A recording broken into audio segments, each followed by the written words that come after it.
Hello and welcome to the World Football Show here on Sports Tonight Live. I'm Mina Rizuki and I'm joined by my co-host Gabriele Marcotti. And what a weekend it's been. We now know who the champions of Italy are. We've seen Madrid finish in style and still finishing in style. And then we've got Germany, Bundesliga champions crowned. This is the weekend to watch football, or rather it was the weekend to watch football. But we have to speak about Juventus because they are now the Scudetto winners, and could it have been done in a more exciting manner? Well, yeah, they could have not taken an early lead and left it down to the very end, and could have been slightly more exciting. Do you not think it was the most amazing advertisement for Italian football on the night? What, 2 games. The fact that they had to play Cagliari away in Trieste? Well, no. It was. Listen, I think I'm really sorry, but Cagliari put up a fight. They played. Oh no, They certainly didn't roll over or anything like that. No question about that. No, I mean, I think Juve's whole season have been, in some ways, to me, a blueprint of how to do things properly. And I don't say it so much at club level because I think Beppe Marotta made some big mistakes in the summer. One of them, Algero Elia, another one hanging on to Milos Krasic. But the way the players responded, the way they came together, the way people accepted the manager's decision, and above all the manager, Antonio Conte, who, as you know, I wasn't the biggest fan of. Yes, neither him nor his hair implants. But he did it. It has to be a little dig, whether it's the hair implants or something. You just won't let it go. You just won't let it go. It's still Conte. But a tremendous season. And hopefully something that can sort of inspire other clubs to do things properly. Yes, but do you think this is... Because for me, this is probably 90%, 80% Conte Scudetto. I mean, the man who hasn't only studied tactics, but who studies, physiology, psychology, communication, the way that he's, explained his ideals to the team to get them motivated for the entire season, to make sure that he's prepared a great preseason in which they didn't suffer very many injuries. And then, you see the likes of Milan, who were very worthy, runners-up, but suffered such an unbelievable amount of injuries. On the injury front, there's no question. Conte was the first to admit it, that Juve were helped tremendously by the fact that most guys stayed fit for most of the season.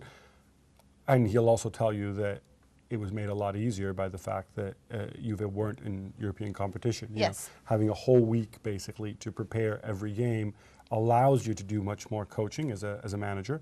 And of course, you need to have a good coach to benefit from it. And certainly in Conte and also his assistant, Angelo Alessio, they obviously have that.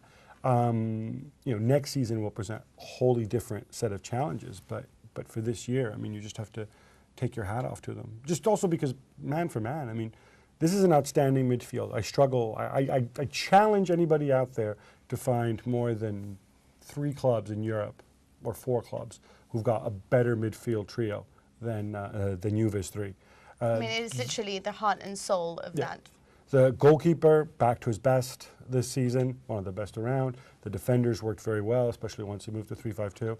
The strikers did a job, but I think But I think that's what's so brilliant, is the fact that they didn't, in the end, need, a champion up top, because the team was the champion. They didn't, but I think, again, Conte would probably admit, and the club has pretty much said that. Yeah, of course, you could have benefited from definitely having a striker that can actually finish the many chances that they've created. Exactly, because the reality is Milan dropped off because of the injuries. Yes. Against a better Milan side, or Milan where people were fit and scoring, you would have needed that additional guy to convert the chances. Especially against the smaller teams like Lecce. But I just want to note that, Vidal is the best tackler in Europe, more shots per game on average than any other team in Europe. I do, because I think it's so important to note that.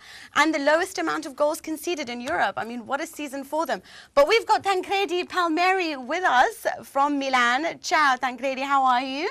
Buongiorno, Mina. For sure, I'm not good as you are. No, for sure you're not as good as me. I cried for 48 hours after that win. 48 hours? 48 so hours. Hosting with sunglasses, I believe. Well, mostly because I had their champions video on loop, on Juventus.com. Anyway, this is not what I want to talk. I also want to talk about how wonderful Inter were in the Milan derby. That Maicon goal, the controversial decisions. Stramaccioni, do you like him now?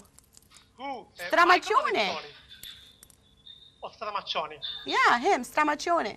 Well, I must say that the guy is extremely clever.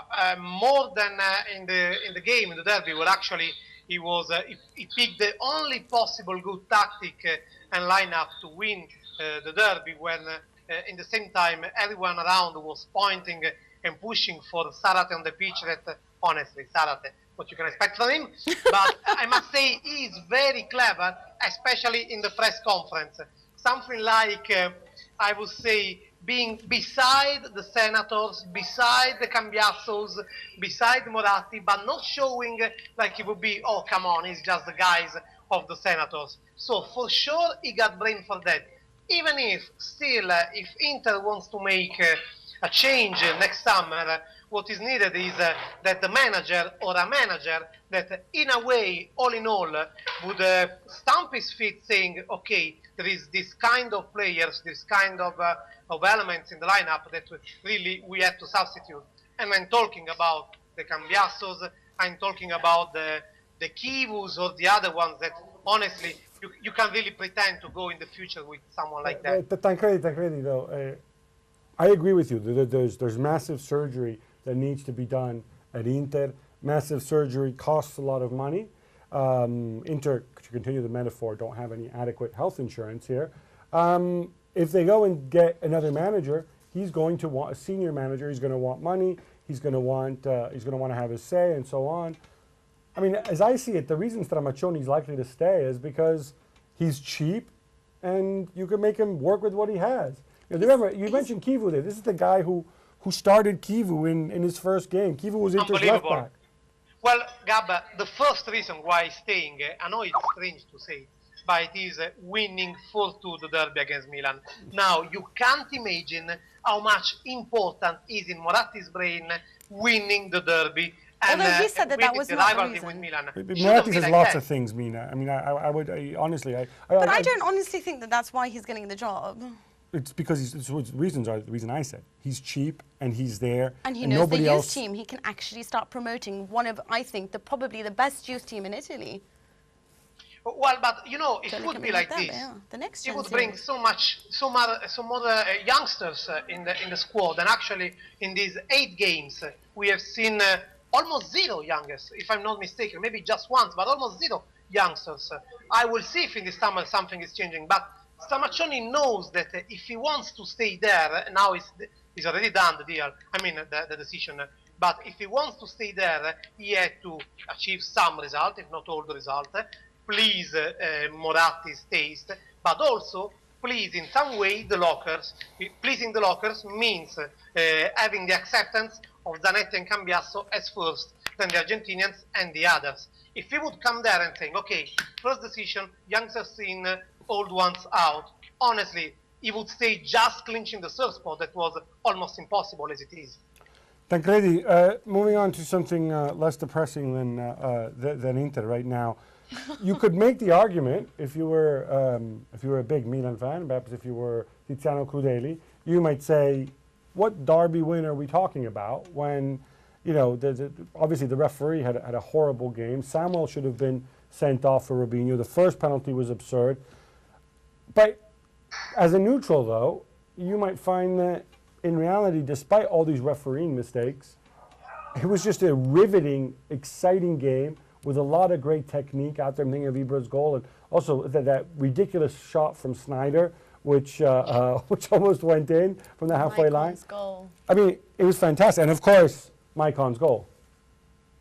Well, I must say that it's a pity because Nicola Rizzoli, in my opinion, he is so far at least he was the best referee that Italy has in this moment, and as far as are my sources, one of the most candidates until last Sunday to referee the Champions League final. Also, he will be the only Italian referee at Euro 2012.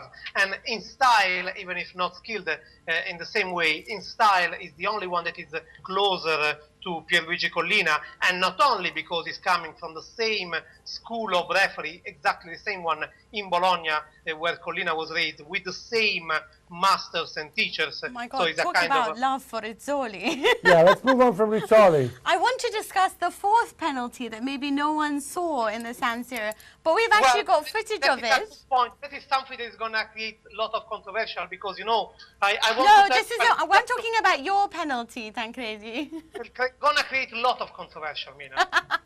Let's have a look at your penalty in the San Siro. This is Tancredi. Come on, well, I can barely see you on this pitch. And there you are, and it's ballooned over the bar. What is this? Let's have a... Should we tell you two things, Mina? First of all, I was shooting that without shoes, as we were doing when we were kids on the pitch. Oh, you sound a lot like Allegri now. Excuses, excuses. I think we need to see this again. Two things. Yesterday, my phone was busy because Messi and Cristiano Ronaldo called me, tell me, we know how do you feel this year. And third of all, I want to remind that Jose Mourinho said only people with bollocks can take penalties. Doesn't matter if they miss it. Just remind this. We're going to take another look at this in slow motion now, Tancredi, because frankly, I had the impression that the keeper guesses the right way, but here you see your body goes back, and that's why you can't keep the shot down. That's because the Barcelona tactic wetting the grass before the game, you know. It's all about mind games. But the point is, what is the point in scoring in the low corner just with a smooth shoot? Or you do in a grosso way, up in the high corner, or otherwise there is no point. That challenge for the hard challenge, otherwise for what we are here in life. Okay, Tancredi, that's enough about you. Let's talk about a slightly more successful center forward. Just quickly here, because sort of the news of the day, Zlatan Ibrahimovic, talk of another stomach ache, talking about the team becoming better and so on. Galliani shutting him up by saying, oh no, we don't need any more superstars. We already have two of the biggest in Ibrahimovic and Thiago Silva, which to me makes zero sense because Thiago Silva has been injured and of course rumored to be moving on. And Ibrahimovic himself, well, he will be one of the superstars wherever he goes. Well, yes, first and second to explain why this happened. These big stars, the foreign big stars, they don't talk about these things with Italian or anyway local press. So it was the Swedish journalists that are always covering Ibrahimovic. When almost the mixed zone of San Siro was almost empty, that catch this that are an earthquake in Milan, these Ibrahimovic quotes. He said, I came here because there was a project of a great Milan. Now, I don't know what they want to make with this project. He also said, I'm not saying that I'm not going to respect my contract, but I want to see what is going to happen this summer. Now, keeping these quotes, knowing that he's under Mino Raiola agent, and knowing that for sure Real Madrid is going to search for one forward, one number 9, something like that. I'm not saying that something for sure is going to happen, but you know, we say in Italy that when there are thunders, then is coming the rain. So I don't think that it's just some alarm and then it's already... I think this is going to go on all summer long. But do you think that, you know what, but it kind of would make sense if he goes to Real Madrid. Do you think there's any possibility of that happening, Gab? I think there's more than the possibility of that happening. Because to me, it makes sense that he would go there. And for anything, to stick it to Barcelona, to prove he can make it in the Spanish league, and to win, to make more money. Why not? Question is, Ibra and Ronaldo on the same pitch. Oh, come on, That'd be isn't fantastic. that an ego-filled room? I I'd know. love to be But I'm not saying that he's going to Real Madrid, but for sure, you know, he's now playing the level like saying. He's using, but look, this is the reason why it's generally a bad idea to sign this guy, because now he's using it as leverage over Milan. We got to move on now to slightly, slightly more ridiculous events. Last Wednesday, Fiorentina, Delio Rossi, he substitutes Adam Laic. Words are exchanged between the two. And Rossi just jumps out and attacks him. Rossi has since apologized. He's since been sacked from the club, banned for 3 games. Receives a lot of support from the ultras.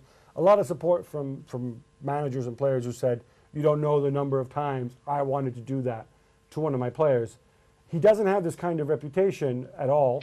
You have to feel sorry for him. Yeah, Mina says you have to feel sorry for him. Are you as kind as Mina? Well, I want to say that not everything in life, and especially in situations, it's white or black. So maybe if I look at that, it's Liaic made a mistake, Rossi made even a bigger mistake. That doesn't make that they both are one a violent person and the other just a silly player. As far as I know, Liaic is a very calm guy and even shy. Delio Rossi, everybody knows that he's kind of a gentleman. So there are, you know, when one mistake is taking another, then there are situations that are just blowing out. All in all, when something like that is happening, it's hard for a club, and more for a club like Fiorentina that made fair play as a badge on their shirt. It's very hard to keep the man on the bench. Still, he's not violent. Yes, Delio. No, yes, Delio. I agree with you. He's not violent, and Liaic is not the kind of guy that is like, winding up the managers. It's not the Ibrahimovic or anyway someone provocative. But in this Fiorentina situation where the pressure is boiling over everyone, it can happen. They are human beings. The thing is, it can happen. It was definitely a mistake, and now, of course, Italy's or Serie A has lost an important coach. But we're going to have to say bye to you now, Tancredi, simply because I think you need to practice your penalties. So we're going to leave you to do that. Thank you, I want to see Tancredi. what you will be able to do. More than that, trust me. And now, of course, I want to discuss Unresolved business. Unresolved business. What happened to Napoli? It was so frustrating to watch that match against Bologna. Firstly, because I want to say to you, Stefano Pioli, okay? Secondly, I want to say, classic Mazzari. What, on the 56th minute, he decides to go gung-ho, leave spaces in the back. Really? You want to make all your attacking changes so early in the game and just gamble like that when you're chasing third and you have a good shot of making it? Yeah, it was bizarre because it's not as if they were playing bad. I can understand the gamble, but they were playing very well. They created so many chances. They could have been 4 or 5-1 up in the first half easily. And no, they threw it away. I'm sure De Laurentiis. But how won't much be happy. do you blame Mazzari for this? You have to blame Mazzari. He's the manager. I mean, we praise him when he does well. I mean, but is he really this great coach that deserves to be at a top team? You know, I'm sorry, because for me, I think he gets his tactics wrong too often. Pep Guardiola bought Ibrahimovic. I mean, no, that's different. That's a transfer market thing. People make Pep mistakes. Guardiola obsessed with weirdo lineups and formations and playing 9 midfielders. I mean, you know, stuff happens. People make mistakes. I think on the day, he definitely got it wrong and it cost him big. The upshot of this, of course, is Udinese somehow win, despite the fact that everybody's injured. Not anymore. They've reclaimed a lot of their people back now. Even the good ones, Armero, Isla. You know, it's remarkable. And I'm assuming you agree with me that there's no way Udinese can mess up third place. I don't know. Wow. You really don't know. This has been a crazy season in Serie A. Everything has happened. It certainly has. The one thing that we know, of course, is Roma won't be able to make the top 3 this season. The reason I point this out is because today, of course, is Luis Enrique's birthday, and so the club decided they won't talk about Luis Enrique today. Oh, what a gesture. It's very nice. So but 4 or 5 days, the dude's going to have to make a decision on his future. Yeah. And I think Roma will too. He should be given a little more time, but he should also adapt tactically perhaps a little bit more. His fascination with playing un-Italian-like football sort of grates me a little. That's why he was hired. That's the whole point. And I suggest we also give a shout out to Cesena and Novara, who are going down, but are going down fighting. Yes, well done. Of course, Cesena is my little second team. But that's all we have time for in Italy, which is a shame. But congratulations to Juventus. We'll be back after the break to discuss Spain. See you then. He did it. It has to be a little dig, whether it's the hair implants or something. You just won't let it go. You just won't let it go. It's still Conte. But a tremendous season. And hopefully something that can sort of inspire other clubs to do things properly. Yes, but do you think this is, because for me this is probably 90%, 80% Conte Scudetto. I mean, the man who hasn't only studied tactics, but who studies, you know, physiology, psychology, communication, the way that he's, you know, explained his ideals to the team to get them motivated for the entire season, to make sure that he's prepared a great pre-season in which they didn't suffer very many injuries. And then, you know, you see the likes of Milan, who were very worthy, you know, runners-up, but suffered such an unbelievable amount of injuries. On the injury front, there's no question. Conte was the first to admit it, that Juve were helped tremendously by the fact that most guys stayed fit for most of the season. And he'll also tell you that it was made a lot easier by the fact that Juve weren't in European competition. You Yes. know, having a whole week basically to prepare every game allows you to do much more coaching as a manager. And of course, you need to have a good coach to benefit from it. And Sure. certainly in Conte and also his assistant, Angelo Alessio. They certainly didn't roll over or question. anything like that. No question about that. No, I mean, I think Juve's whole season has been, in some ways, to me, a blueprint of how to do things properly. And I don't say it so much at club level, because I think Beppe Marotta made some big mistakes in the summer. One of them, Algero Elia, another one hanging on to Milos Krasic. But the way the players responded, the way they came together, the way people accepted the manager's decision, and above all the manager, Antonio Conte, who, as you know, I wasn't the biggest fan of. Yes, neither who him proved. nor his hair implants. But